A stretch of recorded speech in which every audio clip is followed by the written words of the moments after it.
Dear students, let's continue with the fourth part of 2018 NEET question. Sum number 31. Three objects. A जो solid sphere है, B circular disc है, and C circular ring है. Circular ring. Each have the same mass m and radius r. They all spin with the same angular speed omega. उनका angular velocity भी same है.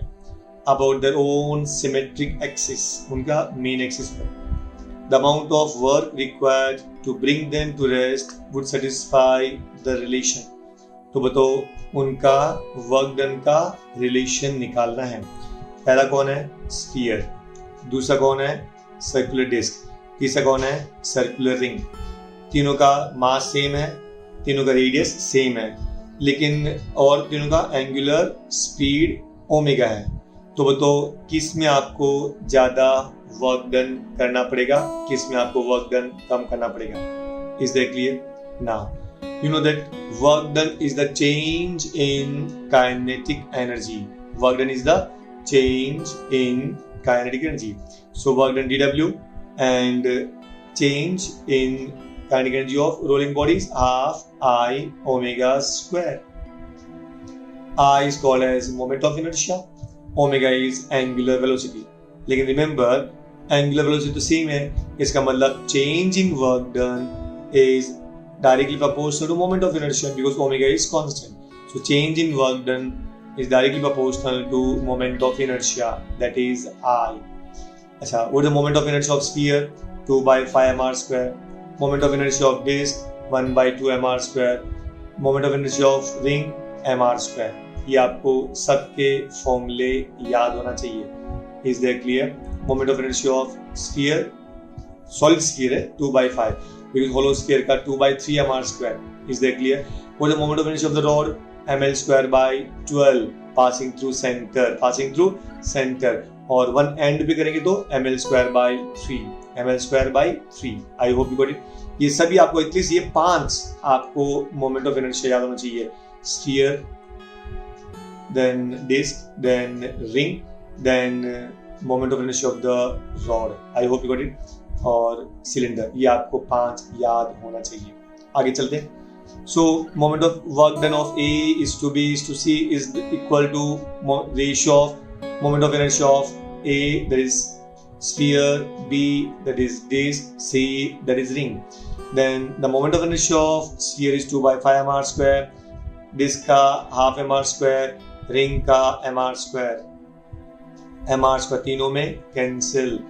2 by 5 is to 1 by 2 is to 1. So अभी इनका इसमें कौन बड़ा है कौन छोटा कैसे मालूम पड़ेगा? 2 और 5 LCM 10.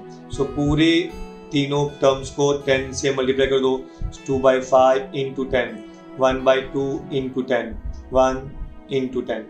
2 5 and 5 5 2s are 2 into 2 4, 2 5s are 5, 10 1s are 10. 4 is to 5 is to 10. मतलब WA सबसे छोटा, WB उससे बड़ा, WC सबसे बड़ा. So WC greater than WB greater than WA. I hope you got it. पक्का याद रखना आपको. Next 32. A moving block having mass m collides with another stationary block having mass 4m. एक बॉडी है जो मूव कर रहा है, उसका मास m है, और जो रेस्ट पर है उसका मास 4m है. The lighter block comes to rest after collision. उसको कोलाइड करने के बाद में पहला वाला ब्लॉक रुक जाता है एंड दूसरा वाला ब्लॉक भागता है. When the initial velocity of the lighter block is v, then what's the value of coefficient of restitution will be? सबसे पहले what do you mean by coefficient of restitution? Actually आप ये बताते हैं what is the magnitude of collision. For perfectly elastic collision, coefficient of restitution is 1. For perfectly inelastic collision, coefficient of restitution is 0. तो उसको आप कैसे find करेंगे? Simply पहले दो बॉडीज कोलाइड करेंगे when they are moving with their initial velocities u1 and u2. Collision करने के बाद में they will move with final velocities v1 and v2. तो जितना velocity of separation रहेगा, the ratio of amount of or we can say relative velocity of separation to the relative velocity of approach. मतलब separate मतलब v2 minus v1 and approach कब करेंगे, जब u1 उसको approach करेगा, बिकॉज u1 का speed ज्यादा रहेगा तब जाके वो कोलाइड करेगा u2 से. तो u1 minus u2 is called as relative velocity of approach. v2 minus v1 is called as relative velocity of separation. So इनका जो रेशियो है relative velocity of separation to the relative velocity of approach is called as coefficient of restitution. I hope you got it. और जैसे अभी हमने discuss किया था, for perfectly elastic collision, coefficient of relative velocity of separation to the relative velocity of approach is 1. For perfectly inelastic collision, it is 0. I hope you got it. Now, so E equal to V2 minus V1 upon U1 minus U2. Is that clear? अच्छा, अभी सबसे पहले आपको V2 कैसे निकालेंगे. देखो, first body जो lighter body था जिसका मास m था, वो it was moving with velocity v. दूसरा वाला रेस्ट पे था, सो इट वाज 0. पहले वाले का मास m, दूसरे वाले का 4m, so 4m into 0 equal to m1 मतलब m. v1 चूंकि छोटा वाला particle comes to rest, so its final velocity is 0. तो आपको पहले ये देख लो कि जो बड़ा बॉडी है उसका वेलोसिटी कितना मिलेगा, that is v dash. So mv plus 0 equal to m into 0 plus 4m into v dash. अच्छा, ये 0 गया, ये 0 हुआ, तो mv equal to 4m into v dash. mm cancel, so v dash equal to v by 4. So ये आपको v dash मिला v by 4. ये आपको समझ गया. अब आपको v2 मालूम है, v1 0, u2 0, u1 is v. So let's find the coefficient of restitution. Relative velocity of separation मतलब v2 minus v1 upon relative velocity of approach means u1 minus u2.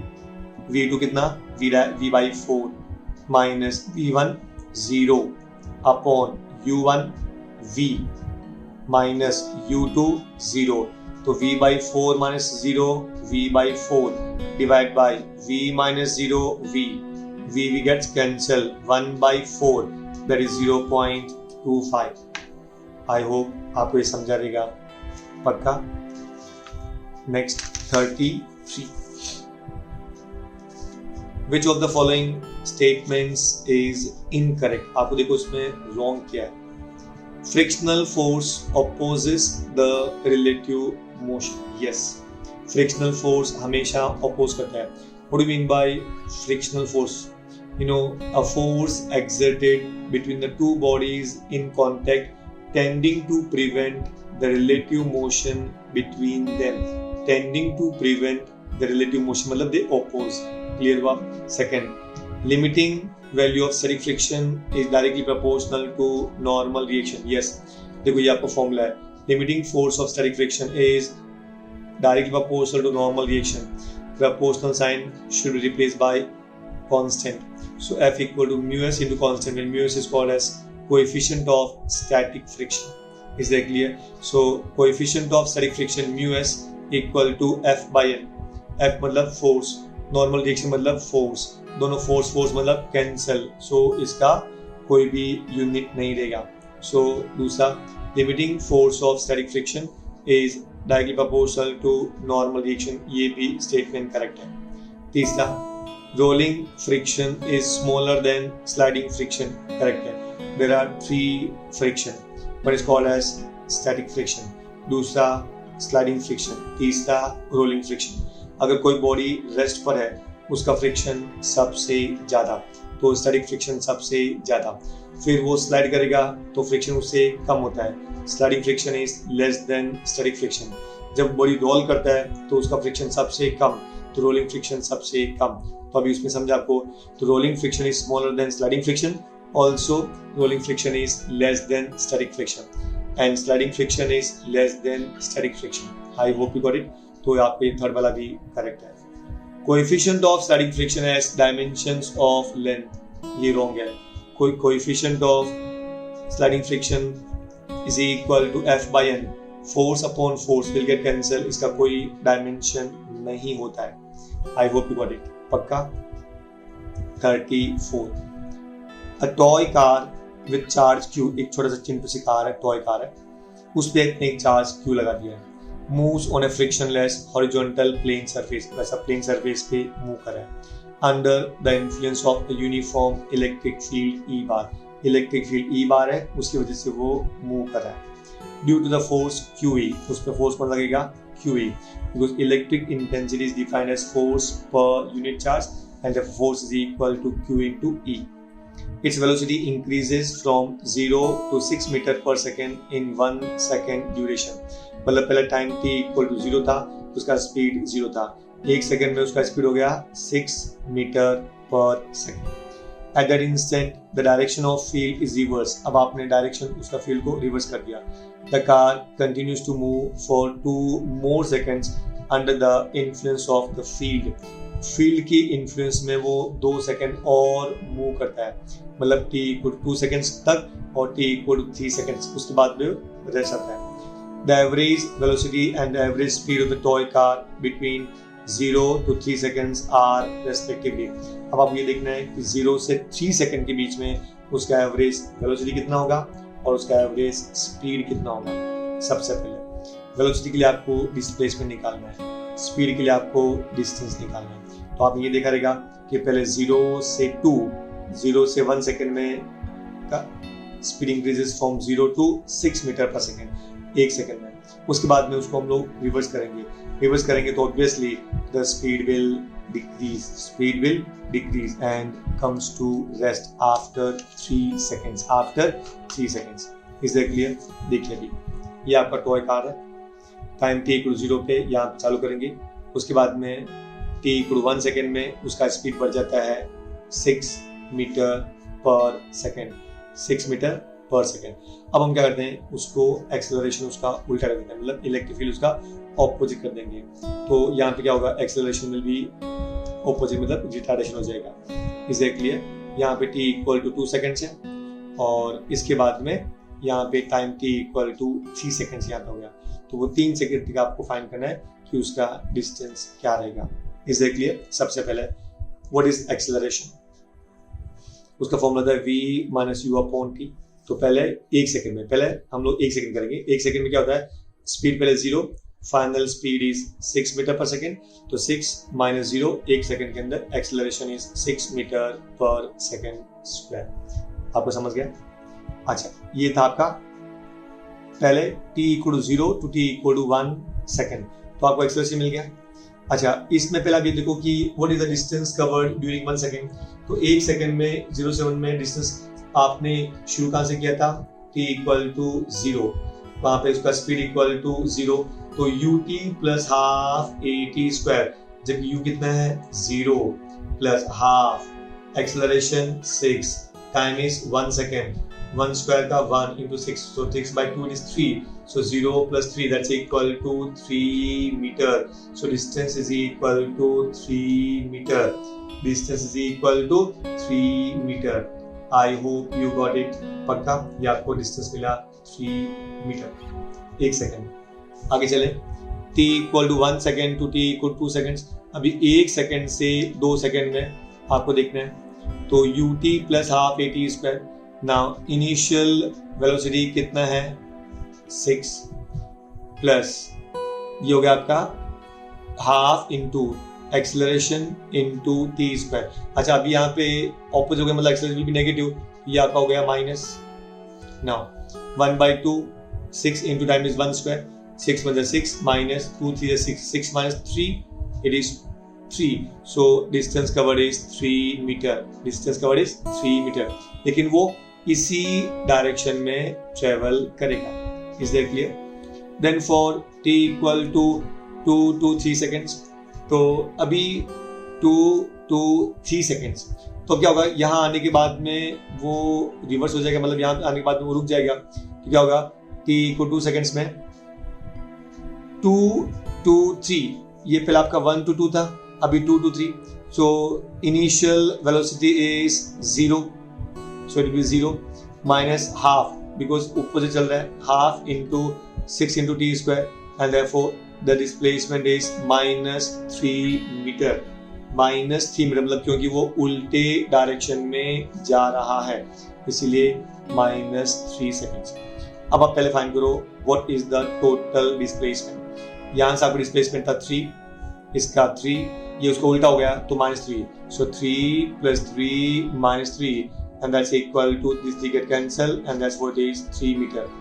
Then what is the average velocity? Displacement upon time. तो यहाँ पे time 1 second 1 second 1 second, so displacement is 3, time is acceleration, I mean the time is 3 seconds and therefore 3 by 3 is 1 meter per second. ये आपको मिला average velocity is 1 metre per second.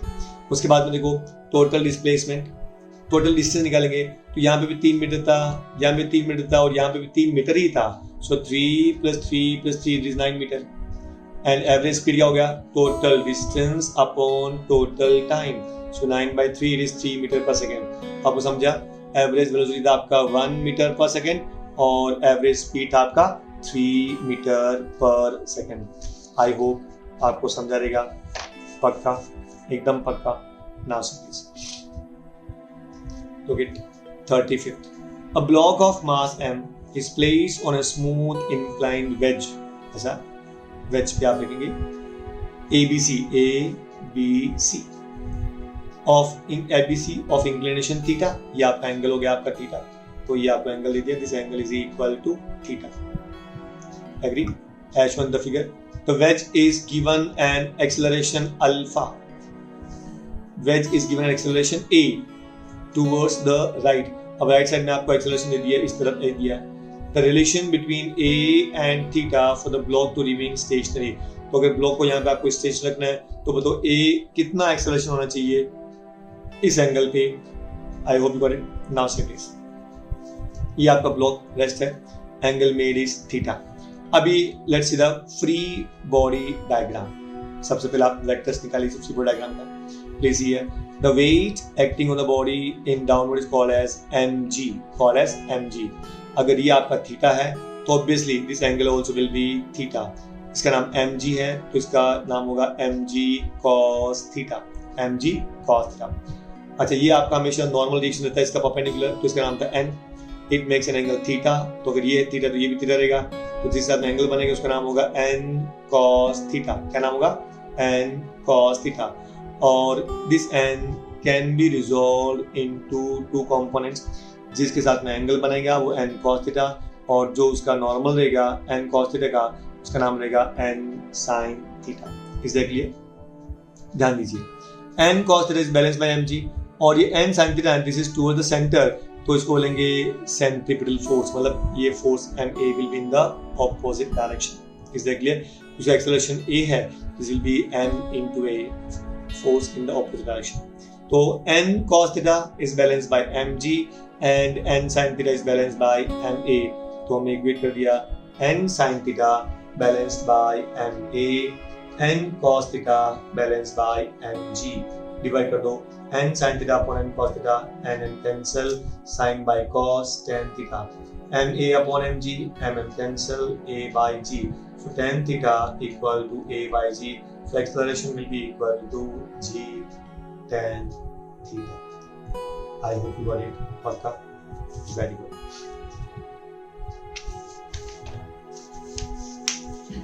Next. The moment of force. F bar equal to 4i cap plus 5j cap minus 6k cap at 2, 0, -3 about the point 2, -2 is given by. अब ध्यान दीजिए, ये आपका force दिया है और ये आपको दिया है change in displacement. Because what is the torque? Torque is defined as force into change in position. Because force into perpendicular distance is called as torque. तो ये आपका पार्टिकल था. सबसे पहले आपका पोजीशन था ए पे, उसके बाद में पोजीशन चेंज हुआ P पे, तो आपको ये मिलेगा आपको पोजीशन वेक्टर, ये आपका r0 बार, ये आपका r bar, and therefore change in position will be equal to r bar minus r0 bar. Is that clear? This is called as upping distance और ये आपका force हुआ। तो सबसे पहले what is the initial position? ये आपको दिया है 2, 0, -3 and the second position 2, -2 into -2।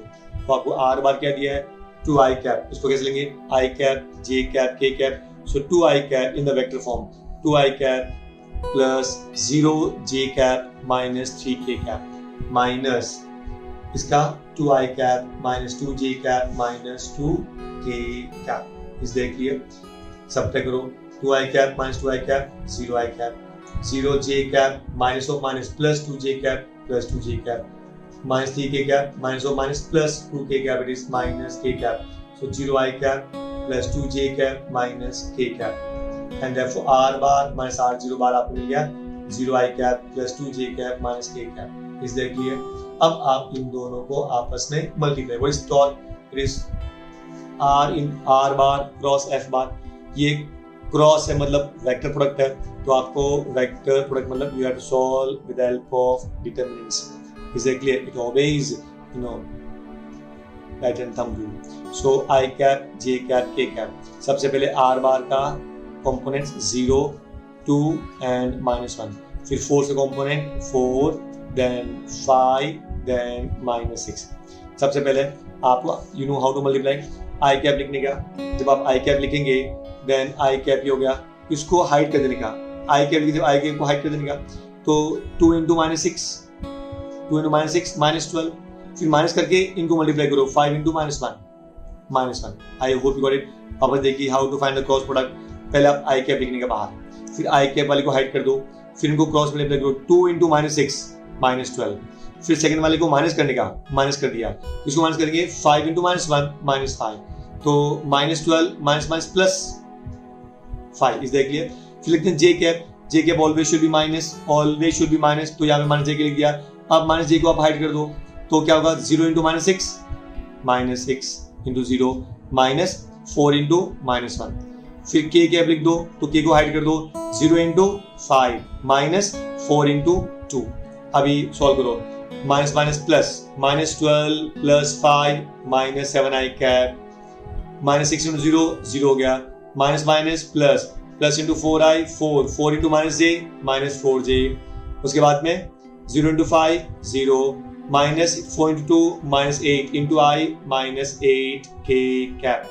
I hope you got it। पक्का? कोई doubt? Now see please, if you find any kind of doubt you have to remind me, अगर आपको कोई doubt रहेगा तो। अच्छा, as usual let me ask you the 3 questions। पहला question आपका ये है, ऐसी कौन सी चीज़ है आपकी लाइफ में जो आपको 2 बार मिलती है फ्री में, तीसरी बार के लिए आपको पैसे खर्च करने पड़ेंगे? आपकी लाइफ में ऐसी कौन सी चीज है जो आपको 2 बार तो फ्री मिलती है लेकिन तीसरी बार अगर चाहिए तो आपको पैसे खर्च करने पड़ेंगे? सो ये अपना कंडीशन था। आपको इस वीडियो के बाद में भी आपको 3 सब्सक्राइब आपको ऐड करने हैं, अपने दोस्तों को बोलना है। एक्चुअली मेन मकसद ये है कि आप अपने फ्रेंड्स जो भी 11th 12th साइंस में हैं वो देखें, उनको अच्छा लगेगा, अच्छा भी लगेगा, साथ में उनको इम्प्रूवमेंट भी होगा, उनका नॉलेज भी बढ़ेगा और ऑब्वियसली नीट के लिए आपको अच्छे मार्क्स भी मिलेंगे। मेरा मकसद बस इतना ही है कि you should flourish, you should get good marks. आपको 2 क्वेश्चन और पूछूंगा, आपको टोटल 10 वीडियो देखना है, 30 सब्सक्राइब ऐड करने हैं, तो आपका 10 मिनट का थोड़ा ये भी टाइम पास हो जाएगा and I expect कि आपको अच्छी मार्क्स मिलेंगे। Let's move to question number 37। A student measured the diameter of a steel ball using a screw gauge of least count 0.001 centimeter. The main scale reading is 5 mm and 0 of circular scale division coincides with 25 divisions above the reference level. If the screw goes as a zero error of minus 0.004 centimeter, the correct diameter of the ball will be।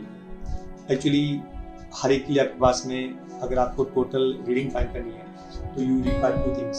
सबसे पहले main scale reading plus circular scale division multiply by least count और साथ में आपको zero error add ये सब पे करना है, वो डिपेंड करेंगे। अगर आपके पास में जीरो एरर माइनस में है तो उसको आप जो जीरो एरर है उसको आप माइनस करेंगे। Is that clear? तो मेन स्केल रीडिंग क्या दिया है 0.5 सेंटीमीटर 0.5 सेंटीमीटर बिकॉज ये 5 mm दिया आपको तो centimetre will be equal to 0.5 centimetre plus circular scale division कितना था 25 लीस्ट काउंट कितना दिया 0.001 सेंटीमीटर या लीस्ट काउंट मल्टीप्लाई कर दो और फिर आपको जीरो एरर को माइनस करना है minus 0.04 centimetre. I hope you got it. तो ये आपका 0.004 है, एक और 0.004। आई hope you got it. Now अभी 0. Main scale 0.5 centimetre plus circular scale reading को आपको लीस्ट काउंट से आपने मल्टीप्लाई कर दिया और माइनस माइनस ये आपको हो गया प्लस, तो 0.5 plus 0.025 0.525 plus 0.005 0.529 centimeter. This is the reading obtained by screw gauge. I hope you got it. Next 38. A solid sphere is rotating freely about symmetric axis in free space. एक solid sphere इसको आप rotate करेंगे. The radius of sphere is increased keeping its mass same. आपको radius of sphere increase करना है जबकि mass will remain same. Which of the following physical quantities would remain constant for the sphere? तो sphere के लिए कौन सा physical quantity same रहेगा? याद रखो आपने क्या किया, mass same लेकिन आपका radius बढ़ा दिया, mass same है लेकिन आपका radius बढ़ गया। तो इसका मतलब क्या हुआ कि when the particle moves then by rotational kind of can you see that torque should remain same, मतलब change in torque equal to 0. Torque remain same because when no external force act, मतलब आपने कोई external force act नहीं किया, so torque will remain same, so tau equal to 0. What is torque? It is defined as rate of change of angular momentum. What is torque? Rate of change of angular momentum. So dl by dt equal to 0. तो किसका derivative constant 0 रहता है? जो उसका constant का derivative हमेशा 0 होता है। तो आपका कांस्टेंट कौन है? L मतलब angular momentum. So angular momentum will remain constant. I hope you got it. समझा आपको? Now see please. Next 39.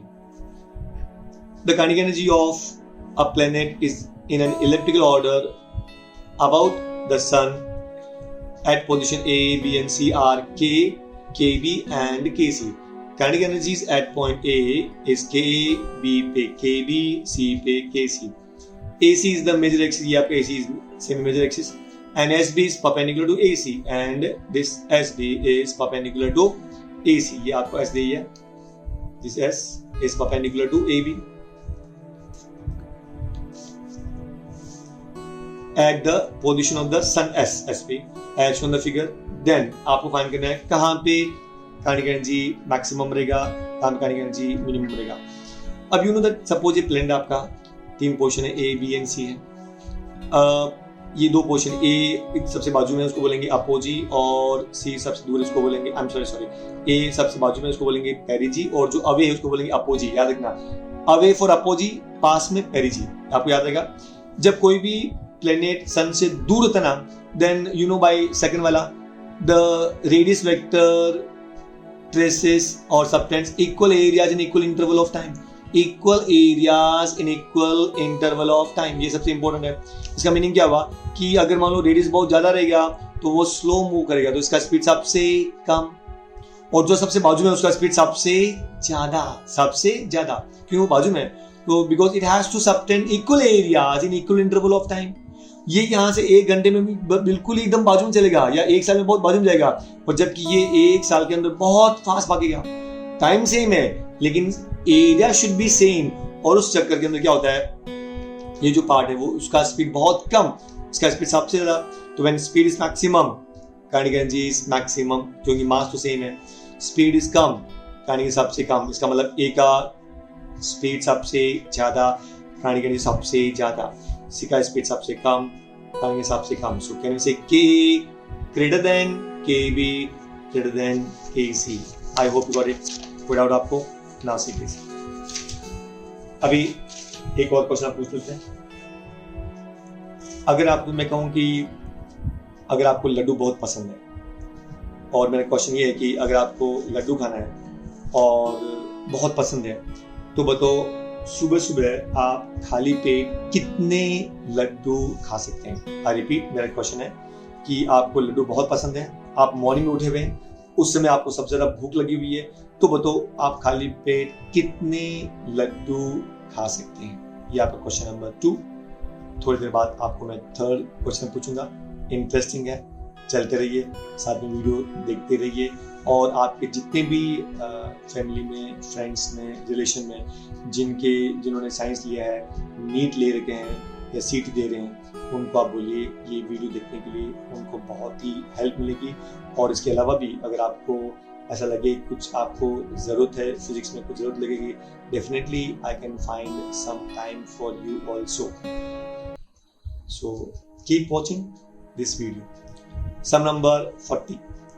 If the mass of the sun were 10 times smaller and the universal gravitational constant were 10 times larger in magnitude, which of the following is not correct? आप लोग उसमें कौन सा correct नहीं है? देखो, mass of the sun were 10 times the smaller. अगर mass का sun 10 कम कर दिया, the universal gravitational constant were 10 times larger in magnitude, which of the following is not correct? आपको incorrect find करना है. पहला, the period of simple pendulum on the earth would decrease. Period of simple pendulum will decrease. दूसरा, walking on the ground would become more difficult. Suppose mass of sun were 10 times smaller and the universal gravitational constant were 10 times greater, then which of the following is not correct? So period of simple pendulum on the earth will decrease because period का formula क्या है? T square proportional to R cube. तो अगर मान लो period बढ़ेगा तो R भी बढ़ेगा, तो इसका मतलब ये तो करेक्ट है. Then walking on the ground would become more difficult. Obviously अगर आपका मास 10 times कम हो गया लेकिन आप तो अर्थ पर है, तो walking on the ground would become more difficult. अगर G बढ़ेगा स्मॉल g तो डिफिकल्ट होगा, ये भी करेक्ट है. Raindrops will fall faster क्योंकि G बढ़ गया है, तो obviously ये भी करेक्ट है. Small g on the earth will not change, ये wrong है. Obviously small g on earth will change क्योंकि small g का फॉर्मूला क्या है? Capital Gm by R square. I hope you got it. Put the formula for small g. G equal to Gm by R square. तो ये G अगर आपका 10 times बढ़ गया है तो obviously G भी 10 टाइम्स बढ़ जाएगा and therefore ये स्टेटमेंट आपका wrong है. So definitely acceleration due to gravity will change by 10 times. I hope you got it. Point out. Okay. Number 41. A solid sphere is in rolling motion. In rolling motion, a body possesses translational kinetic energy as well as rotational kinetic energy. The ratio निकालना है kT upon kT plus kr. Is that clear? Translational or rotational? So what is the formula for translational? Half mv square. Rotational, half I omega square. Is that clear? Now, then half mv square upon half mv square plus half I omega square. Then moment of inertia of sphere 2 by 5 mr square. V is r omega, so omega is v by r, v square by r square cancel. Half mv square तीनों में है, common ले लो, तो half mv square plus इसमें half mv square आपने common ले लिया, तो पीछे क्या बचेगा 2 by 5 क्योंकि बाकी हाफ mv स्क्वायर कॉमन हो गया. Half mv square cancel, 1 plus 2 by 5, 7 by 5 उल्टा जाएगा तो 5 by 7. I hope you got it. इतना याद रखना कि रोलिंग का हाफ आई ओमेगा स्क्वायर मतलब रोटेशनल तो मिलके हो जाएगा पर रोलिंग हो जाता है. A small sphere of radius r falls from rest in a viscous liquid. As a result, heat is produced due to viscous force. The rate of production of heat when the sphere attains its terminal velocity is proportional to. When the body is coming downward, then what's the viscous force? Viscous force is given as F equal to 6 pi eta RV. I hope you got it. Then power क्या होता है? Power equal to force into velocity. ये आपका force हो गया into velocity.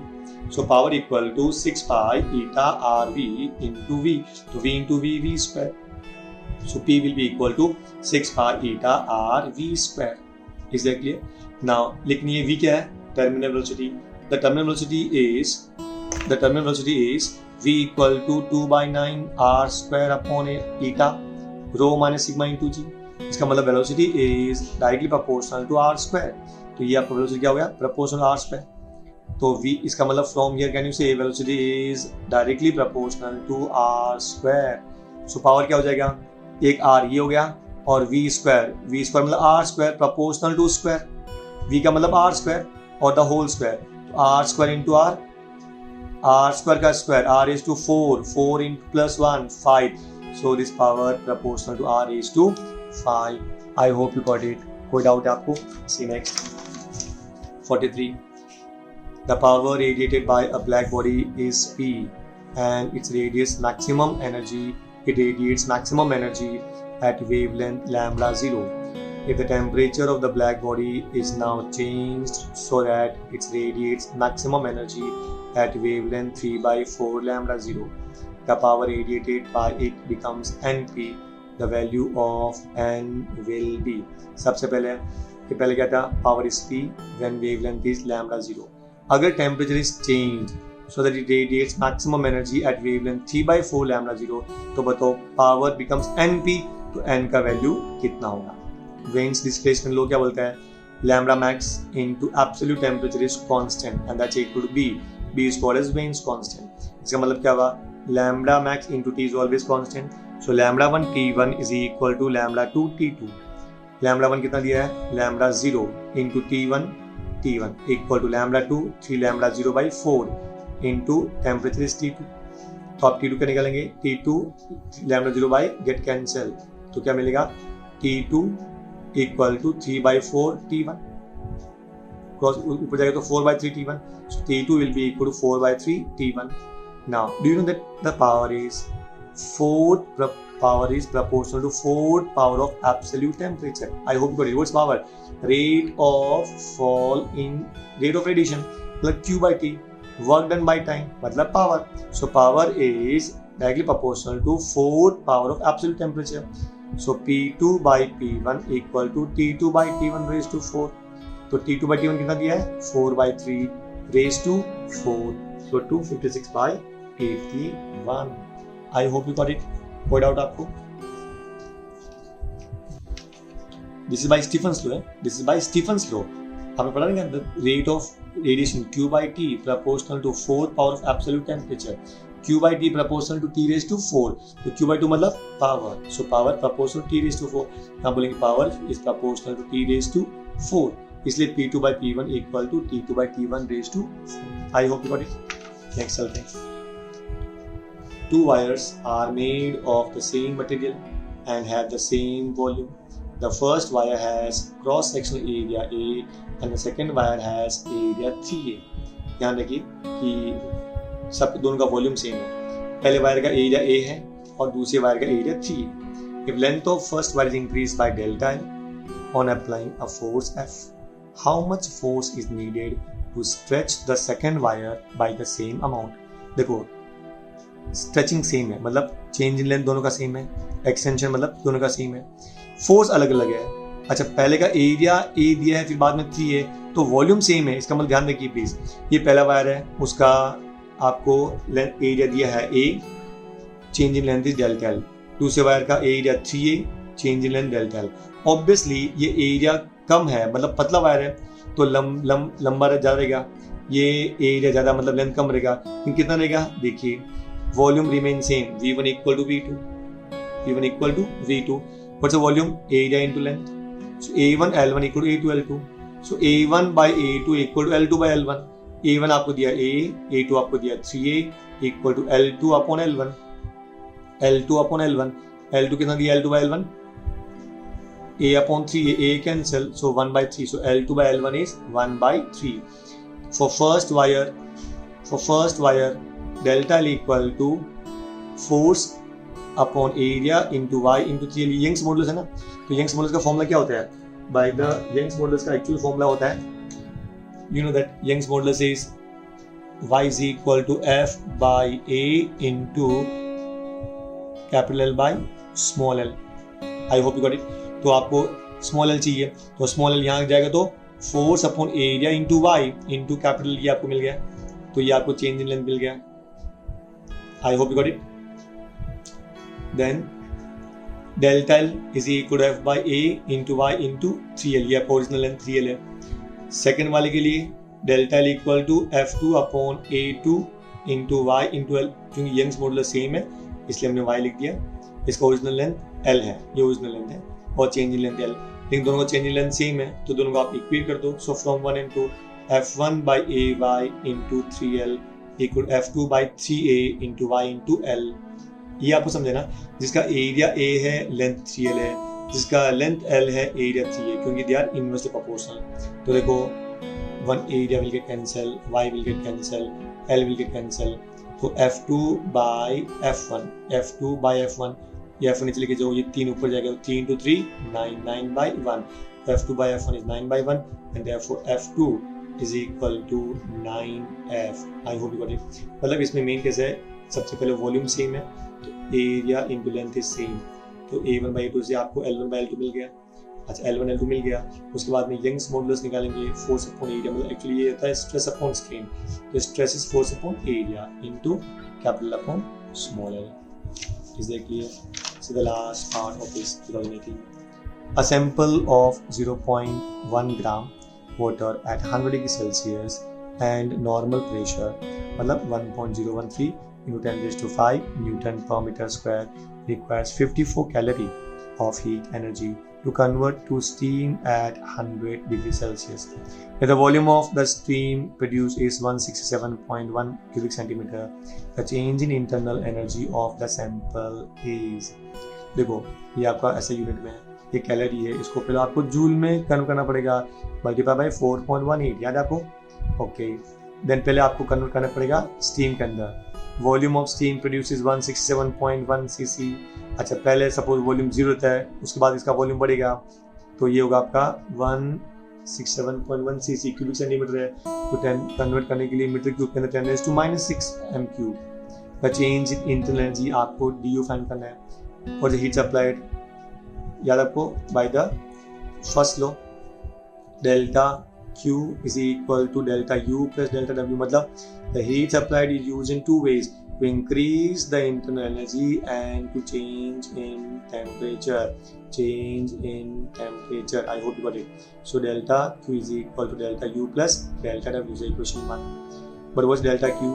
54 into 4.18, ये पहले calorie में था, इसको आप मल्टीप्लाई करोगे जूल में तो 4.18, तो ये होगा आपका 225.72 जूल मिल गया आपको। उसके बाद में वर्क डन क्या था, P डेल्टा V, प्रेशर आपको दिया है, चेंज इन वॉल्यूम, पहले वॉल्यूम कितना था 0, बट कितना वॉल्यूम बढ़ गया 167.1 into 10 raised to -6, क्योंकि 167 cc था क्यूबिक सेंटीमीटर, इसको आप कन्वर्ट करो मीटर क्यूब में 10 raised to -6, तो आपको ये 167 इंटू, अच्छा इनको आप मल्टीप्लाई करो 10 raised to 5 10 raised to -6, मतलब 10 raised to -1, इन दोनों को मल्टीप्लाई करेंगे तो 169 इंटू 10 raised to -1 16.9, तो वैल्यू सब्स्टिट्यूट करो, delta Q 225.72 equal to delta U plus 16.92, ये यहाँ पे जाएगा तो माइनस में एक्सक्यूज मी, तो 208.7 जूल।